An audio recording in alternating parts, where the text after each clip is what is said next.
Here we are studying about the HBr, action of HBr, in halosite action of HBr. How the HBr is produced? Two molecule of NABr plus H2SO4 gives 2 NABr plus Na2SO4. It is the reaction from where we want whatever the reagent we want to produce, that is HBr. So it is going to react with what? Alcohol. So ROH when react with HBr in the presence of this reagent, or you can write on above reaction, and heat it, then we get what?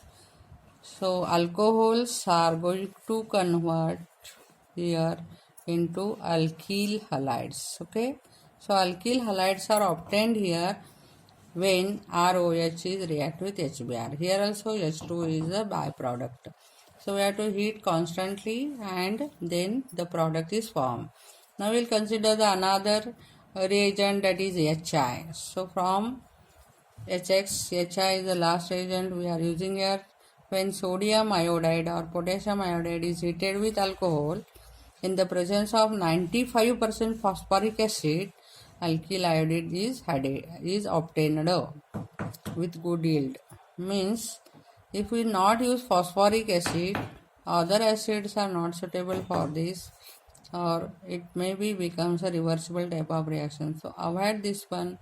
We have to use here NaI or H3PO4 and heat it.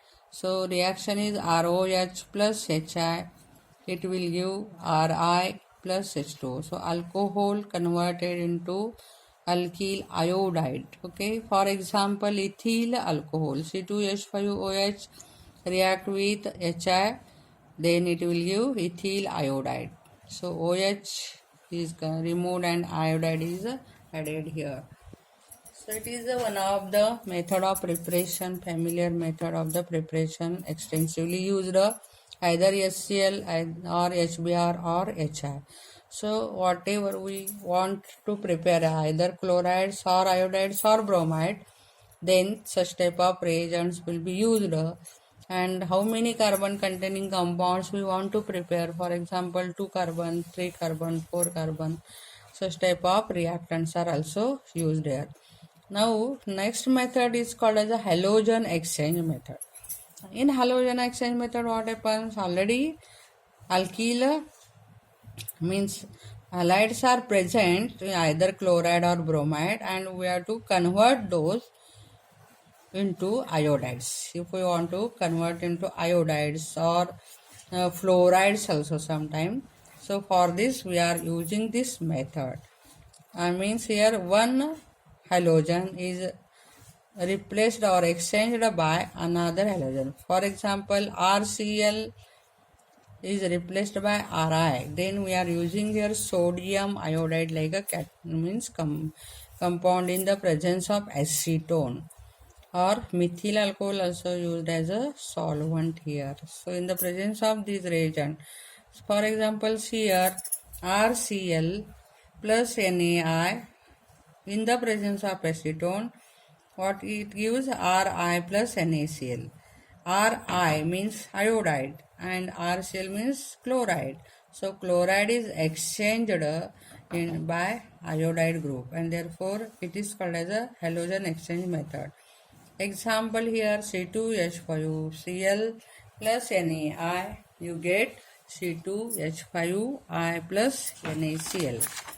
Now this method is also used to exchange here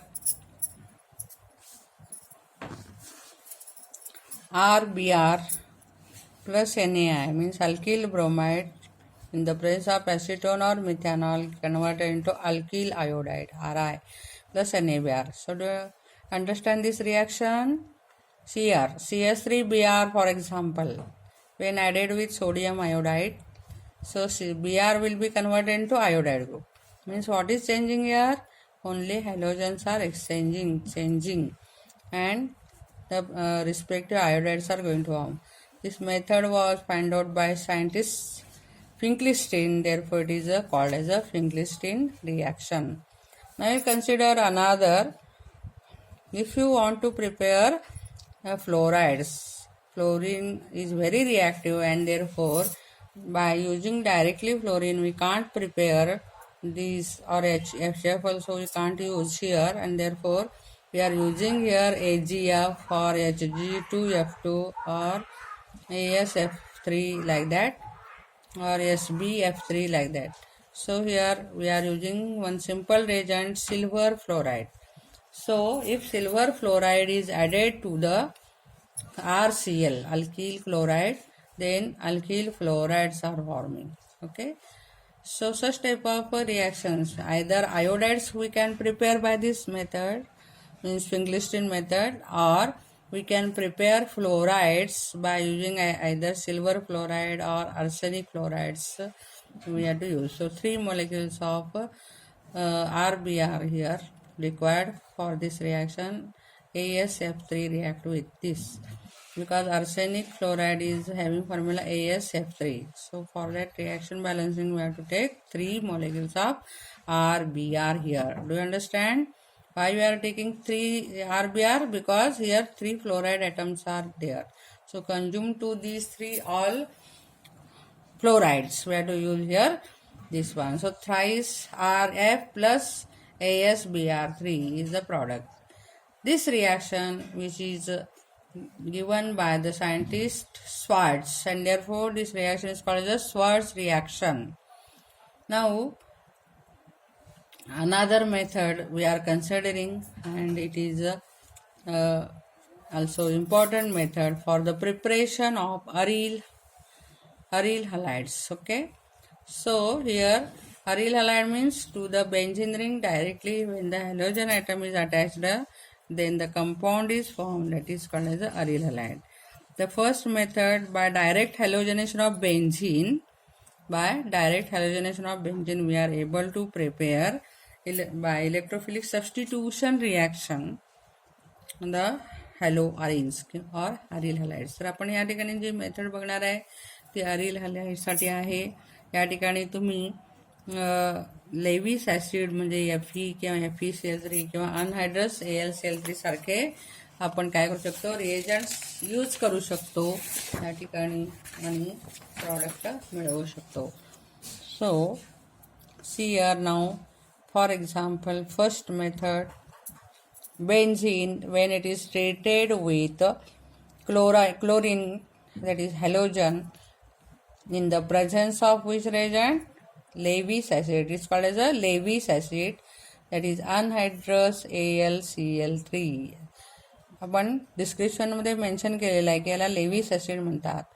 इथं काय होतं बघा, या कुठल्याही एका पोझिशनचा म्हणजे इथं जास्त करून पॅरा पोझिशनचा एक हायड्रोजन हा क्लोरीननं रिप्लेस होतो आणि त्यातला एक क्लोरीन हा Hला रिप्लेस करून HCl बाय प्रॉडक्ट तयार करतो आणि 2 पैकी राहिलेला क्लोरीन हा Cl प्लसच्या स्वरूपामध्ये इथं ॲड होतो. म्हणून त्याला इलेक्ट्रोफिलिक सबस्टिट्यूशन पण म्हणतात, कारण इथं या ठिकाणी पहिल्यांदा H प्लस निघून जातं आणि इथं निगेटिव्ह चार्ज तयार होतो आणि तिथं मग Cl प्लस म्हणजे क्लोरोनियम आयन म्हणतात त्याला, पॉझिटिव्ह चार्ज असल्या क्लोरीनला. या क्लोरीनचे 2 पार्ट होतात, त्यातला एक H बरोबर रिॲक्ट होतो तर एक Cl बेन्झीन बरोबर रिॲक्ट होऊन क्लोरोबेन्झीन एक इम्पॉर्टंट प्रॉडक्ट त्या ठिकाणी तयार झालेला आहे.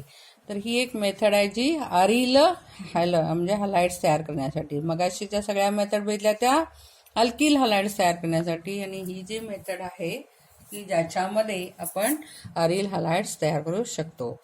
आता नेक्स्ट बघा, या ठिकाणी सबस्टिट्यूटेड बेन्झीन म्हणजे ज्याच्यामध्ये ऑलरेडी एक काय आहे ब्रांच असलेला आहे किंवा CS रूपीचा सबस्टिट्यूट झालेला आहे, त्याला आपण काय म्हणतो टॉलिन. मगाशी आपण IUPAC नॉमेनक्लेचरसाठी हे कंपाऊंड घेतलं होतं बघा. तर हे टोलिन जे आहे ते टोलिन जर तुम्ही Br2 बरोबर रिॲक्ट करायचं असेल तर Br2 घ्यावं लागेल. तर ब्रोमाइड डेरिव्हेटिव्ह त्याचे तयार करायचे आपल्याला समजा तर Br2 घेतलेला आहे आणि आयनच्या प्रेझेन्समध्ये डार्क कंडिशनलाही रिॲक्शन होते. डार्क यासारखे अंधारामध्येही रिॲक्शन होते. डार्क कंडिशनमध्ये रिॲक्शन करायची तर आर्थो पोझिशनला आणि पॅरा पोझिशनला असे 2 वेगवेगळे प्रॉडक्ट त्या ठिकाणी फॉर्म होताना दिसून येतात. मग तुम्ही याच्यातलं 40% आर्थो प्रॉडक्ट तयार होईल तर 60% पॅरा प्रॉडक्ट तयार होईल. जनरली इथं एक मेजर आणि एक मायनर असा प्रॉडक्ट इथं तयार होतो. इतकं काय डिटेल्समध्ये तुम्हाला नाही आहे, त्यामुळं ती काय रिॲक्शन बॅलन्सिंग वगैरे सुद्धा काय अपेक्षित नाही. कसं तुम्ही घेतला तर ह्याच्यातले 100 मॉलिक्यूलमधले 40 मॉलिक्यूल समजा आर्थोब्रोमोटॉलिन आणि 60 मॉलिक्यूल पॅराब्रोमोटॉलिनमध्ये कन्वर्ट होतात. अशा पद्धतीने रिॲक्शन आहे. प्लस HBr हा त्याचा बाय प्रॉडक्ट असेल, कारण एकच BR इथं आपण यूज करतो. त्यानंतर वेन आयोडीन इज यूज्ड, मग अशी आपण काय काय वापरलं, क्लोराईड वापरले, क्लोरीन वापरलं, ब्रोमिन वापरलं. आता कुठला आपण या ठिकाणी मॉलिक्यूल घेऊ शकतो रिॲक्शनसाठी, तर आयोडीन. जर आपल्याला आयोडीन घ्यायचं असेल तर डायरेक्टली त्याची रिॲक्शन आपण अल्केन्स बरोबर पण करू शकत नाही किंवा बेंझिन बरोबर पण. कारण का, तर ती रिव्हर्सिबल टाईप ऑफ रिॲक्शन जाते आणि मग प्रॉडक्ट पुन्हा रिॲक्टरमध्ये कन्व्हर्ट होतो. कशात, प्रॉडक्ट जेवढा जास्त तयार व्हायला पाहिजे न होता तो पुन्हा कशात परत कन्व्हर्ट व्हायला लागतोय, तर रिॲक्टंटमध्ये. आणि म्हणून या ठिकाणी त्याचं हे रिव्हर्सिबलमध्ये कन्व्हर्शन करून घेण्यासाठी आपण इथे एक ॲसिड वापरतोय, HiO3.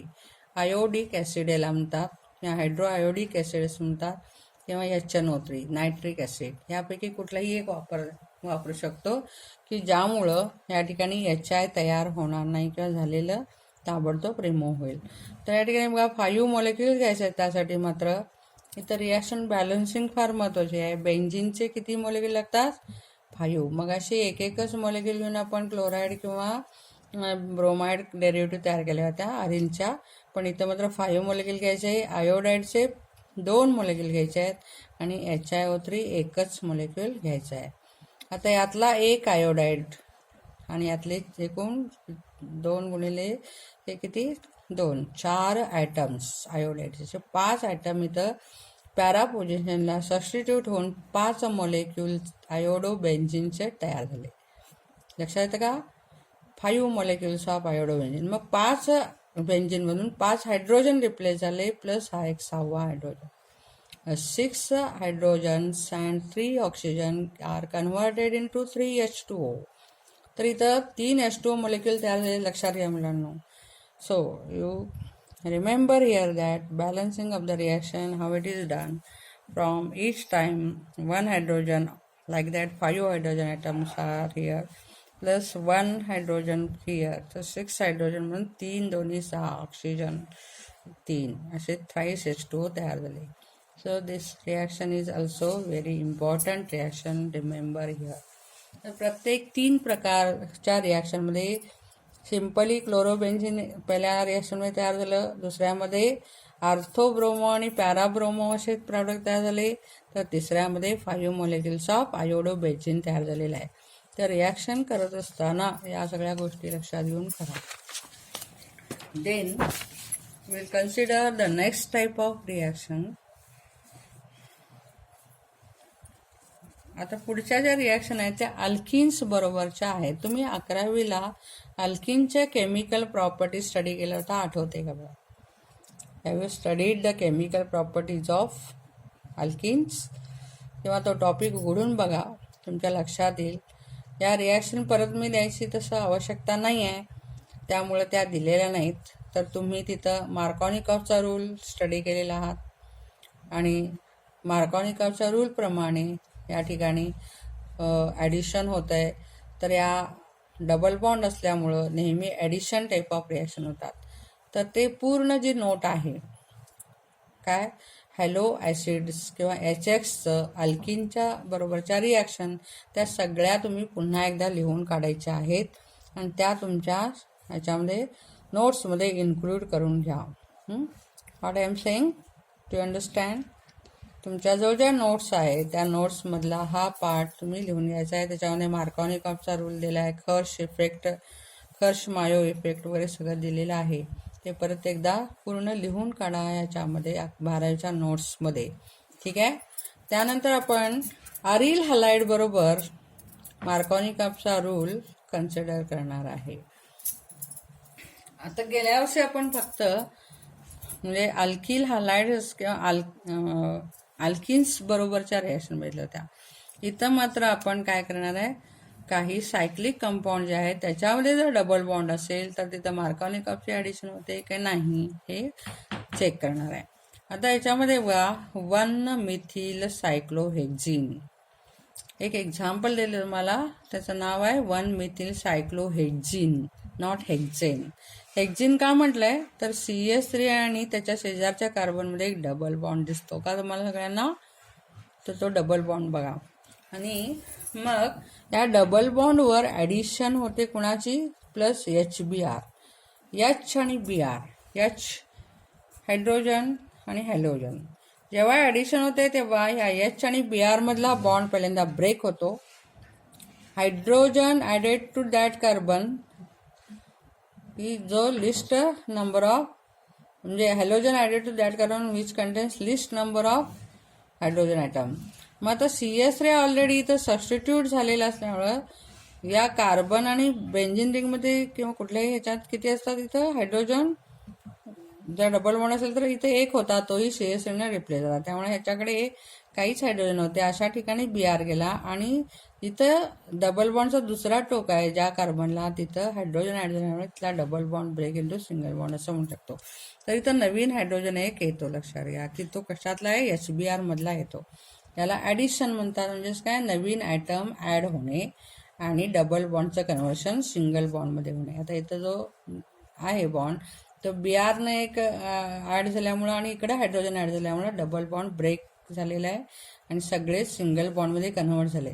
त्यामुळे नेमिंग करताना काय येणार बघा, 1 ब्रोमो 1 मिथिल सायक्लोहेक्झेन येणार. काय येणार, सायक्लोहेक्झेन, ANE अँड नॉट ENE. तर सायक्लोहेक्झेन असं याचं काय यायला पाहिजे, नाव यायला पाहिजे, लक्षात घ्या. त्यानंतरची रिॲक्शन बघा, वेगवेगळे एक्झाम्पल दिले तिथं आणि तुम्हाला रिॲक्शन स्टडी करायचं आहे. तर पुढचं आहे प्रॉपिलिन, म्हणजेच काय, कार्बन कार्बन डबल बॉन्ड आणि स्ट्रेट चेन कंपाऊंड. त्याच्यामध्ये सायक्लिक नाही आहे, हे स्ट्रेट चेन कंपाऊंड आहे. त्यात पण तुम्ही HBrचे ॲडिशन स्टडी करायचे आहे. आता इथं मार्कॉनी-कॉपच्या रूलप्रमाणेच होतंय का अँटी मार्कॉनी, ते स्टडी करायचं होतं, तर इथं ते मेन्शन केलेलं नाही. पण हा जो प्रॉडक्ट, जो 2 प्रॉडक्ट तयार झालेत त्याच्यामध्ये पहिला जो प्रॉडक्ट आहे तो मार्कॉनी-कॉपच्या रूलप्रमाणे आहे आणि दुसरा जो प्रॉडक्ट आहे तो मायनर, म्हणजे थोड्या प्रमाणात तयार होतो, तो अँटी मार्कॉनी-कॉपच्या रूलप्रमाणे तयार झाला आहे.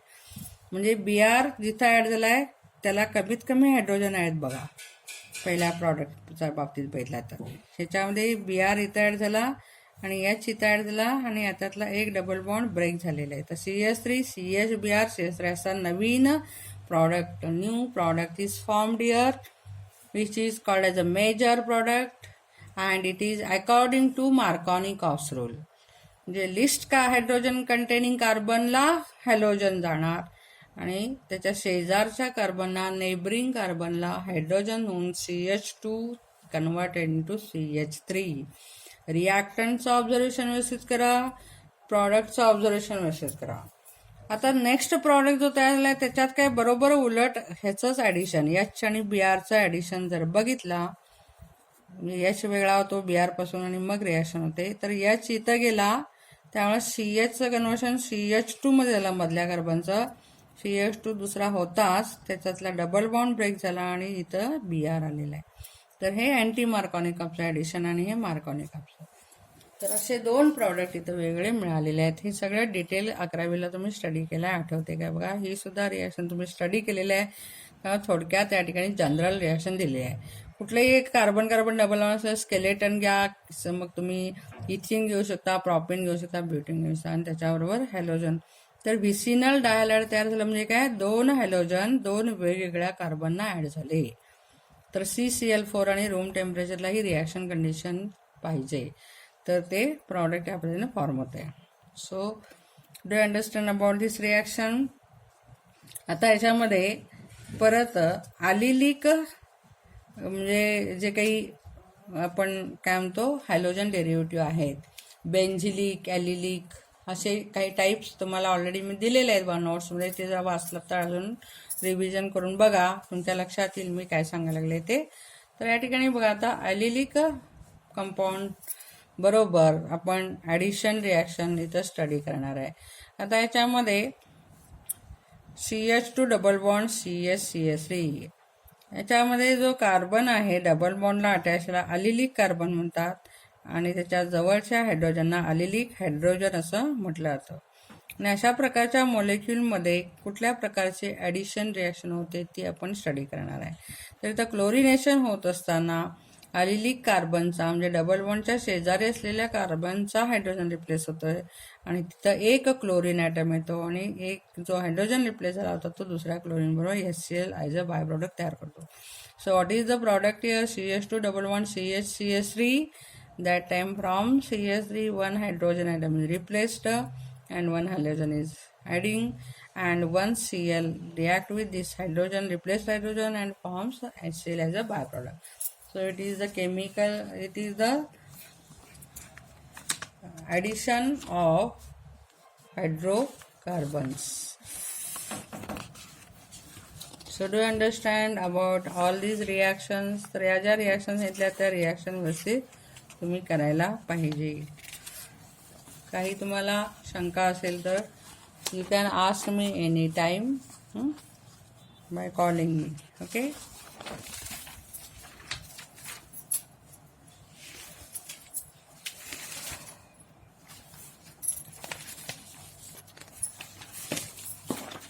So we have completed here the method of preparation and some chemical properties also of the halo acids. So you remember here and write down the Markovnikov's reaction. Okay. We'll consider the next part of this topic after